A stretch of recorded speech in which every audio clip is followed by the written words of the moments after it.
CHAPTER 62. The Dart. A word concerning an incident in the last chapter.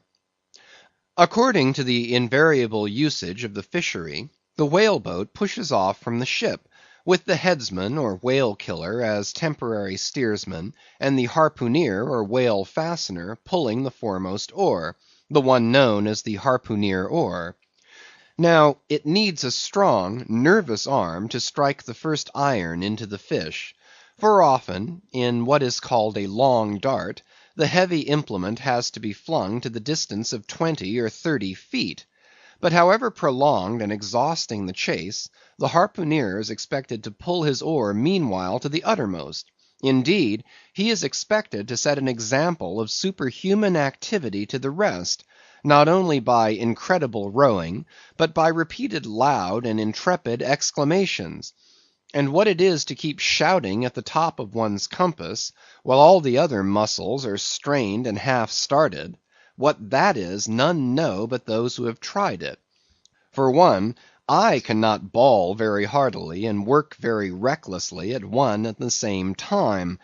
In this straining, bawling state, then, with his back to the fish, all at once the exhausted harpooneer hears the exciting cry, "Stand up and give it to him." He now has to drop and secure his oar, turn round on his centre half way, seize his harpoon from the crotch, and with what little strength may remain, he essays to pitch it somehow into the whale.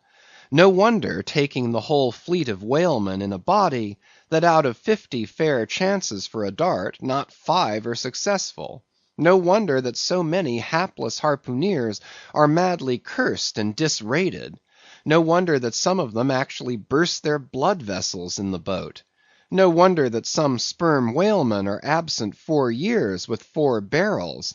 No wonder that to many ship owners whaling is but a losing concern; for it is the harpooneer that makes the voyage, and if you take the breath out of his body, how can you expect to find it there when most wanted? Again, if the dart be successful, then at the second critical instant, that is, when the whale starts to run, the boat header and harpooneer likewise start to running fore and aft, to the imminent jeopardy of themselves and every one else. It is then they change places, and the headsman, the chief officer of the little craft, takes his proper station in the bows of the boat. Now, I care not who maintains the contrary, but all this is both foolish and unnecessary. The headsman should stay in the bows from first to last. He should both dart the harpoon and the lance, and no rowing whatever should be expected of him, except under circumstances obvious to any fisherman.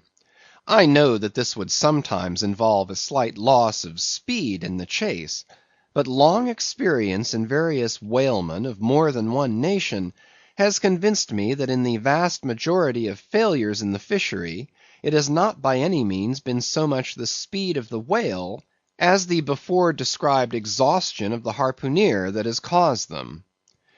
To ensure the greatest efficiency in the dart, the harpooneers of this world must start to their feet from out of idleness, and not from out of toil.